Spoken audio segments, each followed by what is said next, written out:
नमस्कार, देश की बात में मैं कादम्बिनी शर्मा हूं आपके साथ। अगर सकल घरेलू उत्पाद या कहें कि जीडीपी के ग्राफ को बढ़ाना है तो कार्य क्षेत्र में महिलाओं की भागीदारी को बढ़ाना होगा। ये कहना है फिक्की की महिला विंग, फिक्की लेडीज ऑर्गेनाइजेशन का।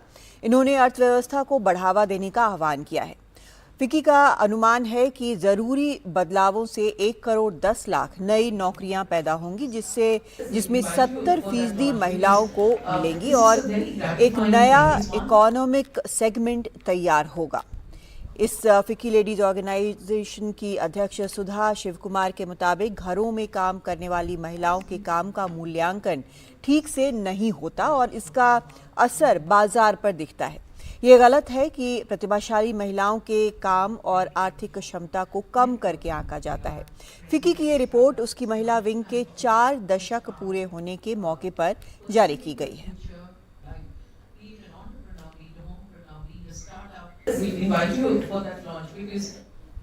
तो क्या है ये रिपोर्ट, क्या कुछ है, ये आपको बताते हैं कि महिला भागीदारी बढ़ाने के लिए क्या किया जाना चाहिए। ये जो रिपोर्ट है इसमें कहा गया है कि अर्थव्यवस्था को बढ़ावा देने का आह्वान किया जा रहा है। इस रिपोर्ट में 1 करोड़ 10 लाख नई नौकरियां पैदा होने का अनुमान है। 1 करोड़ 10 लाख नई नौकरियों में 70% महिलाओं को मिलने की बात इसमें कही गई है इस रिपोर्ट में। इससे नया इकोनॉमिक सेगमेंट तैयार होगा। घरेलू कामकाजी महिलाओं के काम का मूल्यांकन कम होता है। महिला विंग के 4 दशक पूरे होने के मौके पर यह रिपोर्ट जारी हुई है।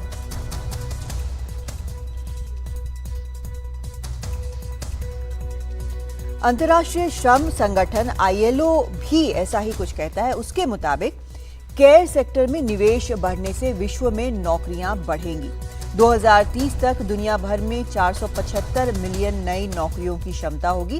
भारत में 1 करोड़ 10 लाख नई नौकरियां पैदा हो सकती हैं।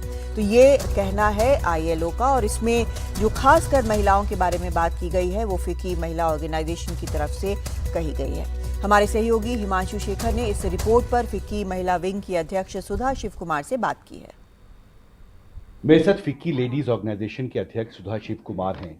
आपने एक महत्वपूर्ण रिपोर्ट रिलीज किया है इंडियन इकोनॉमी में महिलाओं की भागीदारी को लेकर। What is the economic valuation? I mean, of course, international studies have it, and you mentioned it in your report also. What is the economic valuation of the unpaid work that women do in households in the GDP of a country? See, several studies have happened in this place. There is ILO who's done enormous work. UN Women have done a lot of work. Closer home, TIS has been involved in a lot of study. It's a very interesting space that a lot of them are giving a value to the subject, and they're doing a lot of homework around it. A very thumb rule calculation says that, I'm using the word thumb rule because it's not quantified on stone. A thumb rule calculation says that it can range anything up to 7% of the GDP. That is the thumb rule value. But we have to wait for the full report to come because this is an emerging area. This is an emerging area. More studies are required. More studies are required to understand it further. But if we weave the economic valuation of the work that women do in households, then of course it helps grow the GDP as well. It will add up, yes. It will definitely add up. One last question, ma'am, on increasing public investment. You have said that a 2% increase in investment can create millions of jobs for women. Yeah. And that helps increase the involvement of women in workforce as well. Definitely. Why 2%? Why not 1 or why not 4? It's just an understanding. Some little on the back of the envelope calculation backwards says, if you do a 2% increase, it's a big money. If we do a 2% bottoms up from the ASHA workers right up, if we can do that, then there is definitely a cascading effect, and there will definitely be a bearing on the care economy. Thank you very much for talking. Thanks so much for having me. Delhi से Himanshu Shekhar, NDTV India। तो ये काफ़ी अहम report है और इस पर चर्चा करने के लिए हमारे साथ खास मेहमान जुड़ रही हैं। मिताली निकोरे अर्थशास्त्री हैं और इस रिपोर्ट में इनका अहम हाथ है। बहुत स्वागत है आपका मिताली जी। ये इस तरह की जो स्टडीज़ हैं इस पर बार बार जो अर्थशास्त्री हैं वो ये कहते हैं कि क्योंकि जब हम चुनाव में देखते हैं तो आधा जो पॉपुलेशन है वो महिलाओं का है जो अपने हिसाब से वोट डालता है कम से कम भारत में, लेकिन जब काम की बात आती है तो जो कर सकती हैं महिलाएं, उसको उस तरह से उसका मूल्यांकन नहीं होता है, उसका असेसमेंट नहीं होता है। ये काफ़ी वक्त से हो रहा है, लेकिन क्या अब इसको लेकर किस तरह से आगे बढ़ना चाहिए?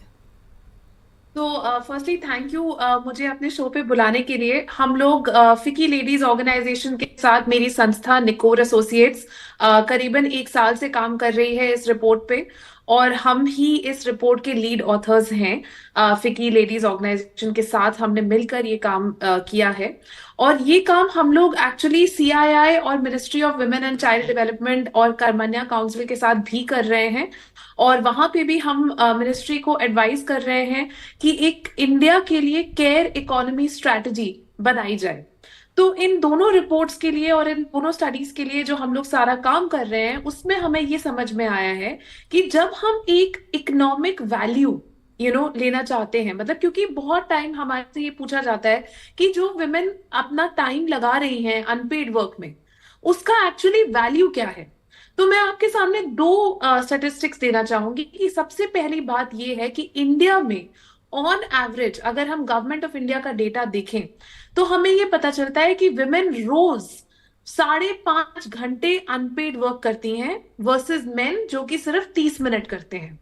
और ये जो पूरा अनपेड वर्क विमेन कर रही हैं, जो घर के अंदर काम कर रही हैं, इसका अगर हम एक मिनिमम वेज से भी मल्टीप्लाई करके वैल्यू निकालें तो वो 15% ऑफ जीडीपी है। एंड अगर इसको हम थोड़ा आगे बढ़ा दें, मतलब जो रेगुलर वेज या एवरेज वेज के हिसाब से ले, तो वो 17% ऑफ जीडीपी आता है।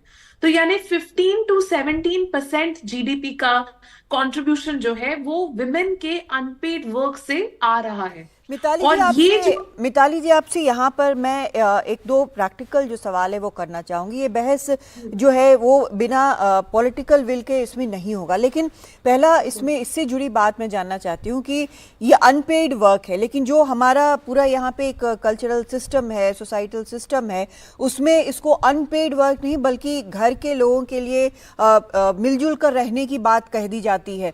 दूसरी बात ये कि इसके लिए पे कौन करेगा, कौन इसके लिए महिलाओं को पैसे देगा, क्या सरकार देगी या कोई और देगा?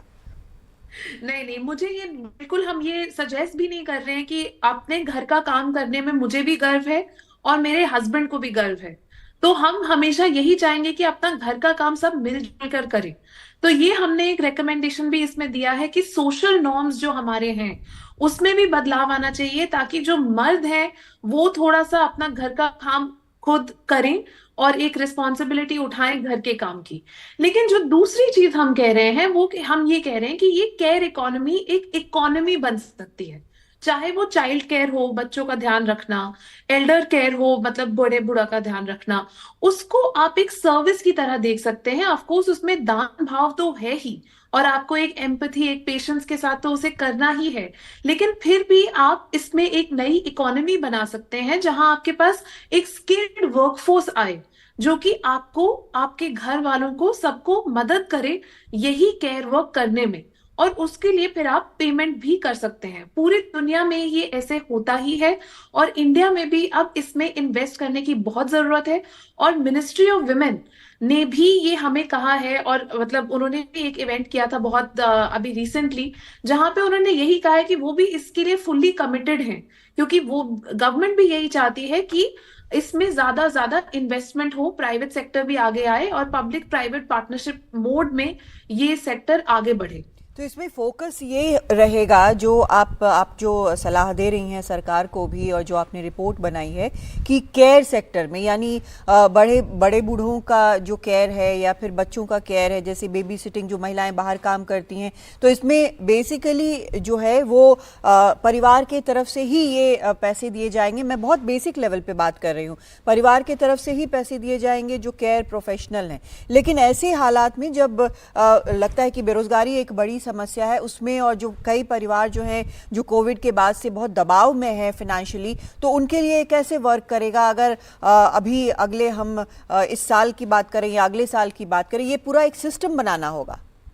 बिल्कुल, इसको एक सिस्टम ही बनाना होगा। और जैसे आप बिल्कुल सही तरीके से कह रही हैं कि बहुत ऐसी फैमिलीज हैं जो शायद इसको अफोर्ड ना कर पाए, और उनके लिए ऑलरेडी गवर्नमेंट ऑफ इंडिया एक नई स्कीम लेकर आई है, और उस नई स्कीम में गवर्नमेंट ऑफ इंडिया ने ये कहा है, इसका नाम है पालना स्कीम।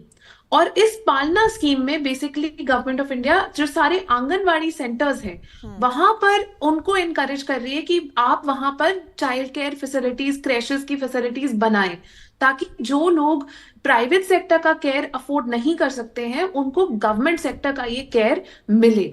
तो और धीरे धीरे हम यही गवर्नमेंट के साथ इस पे काम कर रहे हैं कि डिफरेंट डिफरेंट प्राइस पॉइंट्स पर, मतलब कुछ प्राइवेट सेक्टर में होगा, कुछ पीपीपी में होगा, कुछ एनजीओज चलाएंगे, कुछ गवर्नमेंट खुद चलाएगा। तो सारे डिफरेंट प्राइस पॉइंट्स को कवर करने के लिए हमें एक पूरा इंफ्रास्ट्रक्चर बनाना पड़ेगा अक्रॉस द कंट्री, मतलब अर्बन एरियाज में भी और रूरल एरियाज में भी। लेकिन अभी जो ऑलरेडी जो आप आंगनवाड़ी की बात कर रही हैं उसमें पहले से है कि बच्चों का ख्याल रखा जाता है, शायद इसको और बढ़ाना होगा। लेकिन जो आप टाइम फ्रेम देख रही हैं इसके लिए, क्योंकि जो भी करना होगा वो जल्दी करना होगा। अगर हम इसको जीडीपी के तौर पर हम देख रहे हैं, उसके हिस्से के तौर पर देख रहे हैं, तो इसको बहुत जल्दी करना होगा। तो आपका टाइम फ्रेम आपने क्या इस पर कैलकुलेट किया है? तो मैम इसके लिए हमने एक्चुअली ऐसे टाइम फ्रेम कैलकुलेट नहीं किया है। हमने ये रेकमेंड किया है कि हर साल गवर्नमेंट को एटलीस्ट 2% जीडीपी और की एलोकेशन करनी चाहिए अपनी तरफ से, और ये एक नए गाइडलाइंस बनाने चाहिए पब्लिक प्राइवेट पार्टनरशिप के लिए, ताकि जो हमारी प्राइवेट कंपनीज हैं और उनकी सीएसआर की फंडिंग भी काफी अवेलेबल है, वो आगे आए और वो भी इन्वेस्ट करें। तो अगर गवर्नमेंट अपनी तरफ से 2% ऑफ जीडीपी डालता है तो प्राइवेट सेक्टर भी आगे आके उतना ही उसको मैच कर सकता है, और हम इसके अंदर इन्वेस्टमेंट और बहुत जल्द बढ़ा सकते हैं। लेकिन मैं ये डेफिनेटली कहना चाहूंगी कि अगर हम कुछ कंट्रीज का एग्जांपल देखें, जैसे थाईलैंड ने बहुत टाइम से केयर सेक्टर में इन्वेस्ट नहीं किया है, और वहां पे अब दिख रहा है कि फीमेल लेबर फोर्स पार्टिसिपेशन, यानी कि औरतों का पार्टिसिपेशन इकोनॉमी में अब कम होने लगा है, जैसे जैसे उनकी एल्डरली पॉपुलेशन, बड़े लोगों की पॉपुलेशन बढ़ रही है। तो हमें भी ये सारे एग्जाम्पल्स को लेके सतर्क रहना होगा, और इंडिया को भी बहुत जरूरत है हर साल इन्वेस्टमेंट बढ़ाने की। मैं ये खुशी से कहती हूँ कि गवर्नमेंट जो है इसके लिए बहुत कमिटेड है। बहुत शुक्रिया आपका मिताली जी इस पूरी जानकारी के लिए। तो उम्मीद करेंगे कि आपकी रिपोर्ट जो है उस पर जल्द से जल्द कदम उठाए जाएं, ताकि दो तरह के वर्कफोर्स क्रिएट हों, एक केयर सेक्टर में, और जब केयर सेक्टर में महिलाओं को मदद मिलेगी तो वो बाहर निकल कर और भी सेक्टर्स में काम कर सकेंगी, और इससे निश्चित तौर पर सबके लिए ये बेहतरी का एक ज़रिया होगा। जब महिलाओं की बात कर रहे हैं तो हम राजनीति में भी महिलाओं की बात करते हैं। संसद में महिलाओं की तादाद बढ़नी चाहिए, इसे लेकर काफ़ी सारी बातें हुई हैं। इसके लिए संसद में कानून भी बना। कई पार्टियों का दावा है कि वो महिला भागीदारी बढ़ा रही हैं। 2024 के मौजूदा लोकसभा चुनाव और उसके पहले के 3 आम चुनावों की बात करें तो यहाँ पर अगर बीजेपी की बात करें तो इस बार उन्होंने काफ़ी संख्या में महिला उम्मीदवारों को उतारा है। अब तक जारी जो लिस्ट है, कैंडिडेट्स की लिस्ट, उसमें सत्ताधारी पार्टी अलग अलग राज्यों की 67 सीटों पर महिला उम्मीदवार तय कर चुकी है। और आंकड़ों के जरिए आपको हम दिखाते हैं कि क्या हुआ है 2009 से लेकर अब तक। 2009 से लेकर अब तक के आंकड़ों को अगर हम देखें तो बीजेपी ने जो 2009 में उतारी थी जो महिला कैंडिडेट्स, उनका आपको हम बताते हैं 44 इसमें महिला कैंडिडेट्स उतारी गई थी, जिनमें से 13 की जीत हुई थी। 2014 में 38 महिला उम्मीदवारों को उतारा गया था, जिनमें से 30 ने जीत हासिल की थी। 2019 में 55 महिला कैंडिडेट्स को उतारा गया था, जिनमें से 41 की जीत हुई थी। और 2024 में अभी अब तक जो लिस्ट आई है उसमें 67 महिला उम्मीदवारों के नाम हैं। अब राज्यवार अगर हम बात करें कि किस तरह से कहां पर किन राज्यों में दिए गए हैं टिकट, तो उत्तर प्रदेश में 7, पश्चिम बंगाल में 7 और मध्य प्रदेश में 7 महिलाओं को टिकट दिए गए हैं। गुजरात में 5, राजस्थान में 5 और महाराष्ट्र में 5 महिलाओं को उम्मीदवार बनाया गया है बीजेपी की तरफ से। केरल में 4, ओडिशा में भी 4। छत्तीसगढ़ और झारखंड और तमिलनाडु में 3-3 महिलाओं को टिकट दिए गए हैं, जबकि दिल्ली, तेलंगाना और कर्नाटक में 2-2 महिला उम्मीदवार हैं बीजेपी की तरफ से। उधर आंध्र प्रदेश, असम और उत्तराखंड में एक एक टिकट दिया गया है। हरियाणा में एक, हिमाचल प्रदेश में एक,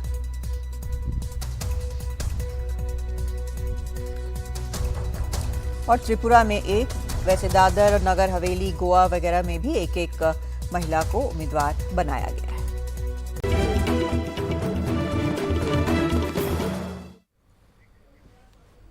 उत्तर प्रदेश के मुख्यमंत्री योगी आदित्यनाथ बुधवार को मेरठ पहुंचे, जहां उन्होंने प्रबुद्ध सम्मेलन में आए लोगों को संबोधित किया।